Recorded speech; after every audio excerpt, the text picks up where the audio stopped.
জিহাদের শপথ নিলাম আজকে, দেশের স্বার্থে, গণতন্ত্রের স্বার্থে আমরা এই জিহাদ করবো ইনশাআল্লাহ। স্কুলে যারা মারা গেছেন তাদের প্রতি গভীর শোক জানাচ্ছি। আল্লাহ তাদেরকে বেহেশত নসিব করুন। শোক সন্তপ্ত পরিবারকে আল্লাহ এই শোক বহমান শক্তি দিন। পুলিশের অনেকে সেদিন জীবনের ঝুঁকি নিয়ে দায়িত্ব পালন করেছে।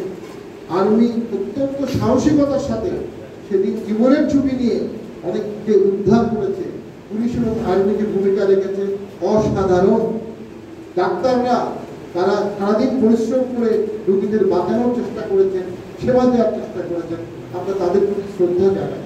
আমরা ওই দিন হসপিটালে দেখতে যাই, অনেকেই বলেছিল আপনারা হসপিটালে যান, তো আমরা জানি যে পুড়ে যাওয়া রোগীর সেকেন্ডারি সেন্সিটিভ ইনফেকশন হয় যদি বেশি লোক যায়।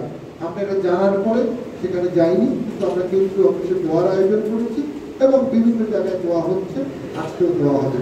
সকলকে ধন্যবাদ এত সুন্দর একটি আয়োজনের জন্য। এটি প্রথম আয়োজন, আমি মহাসচিব হওয়ার পরে, তবে আমি চাই না এটা যেন শেষ আয়োজন হয়। আপনারা ঘন ঘন উপজেলায় যাবেন, আপনারা ইউনিয়নে যাবেন, ঘন ঘন জেলা প্রোগ্রাম করবেন, কর্মসূচির মাধ্যমে ধাপে ধাপে গাজীপুর জাতীয় পার্টিকে বিশাল একটি সংগঠনে পরিণত করেন ইনশাআল্লাহ। সামনে আমাদের রাজনৈতিক সাফল্য দৃশ্যমান দৃশ্যমান দৃশ্যমান। ইনশাআল্লাহ বিজয় আমাদের হবেই হবে হবে। ধন্যবাদ।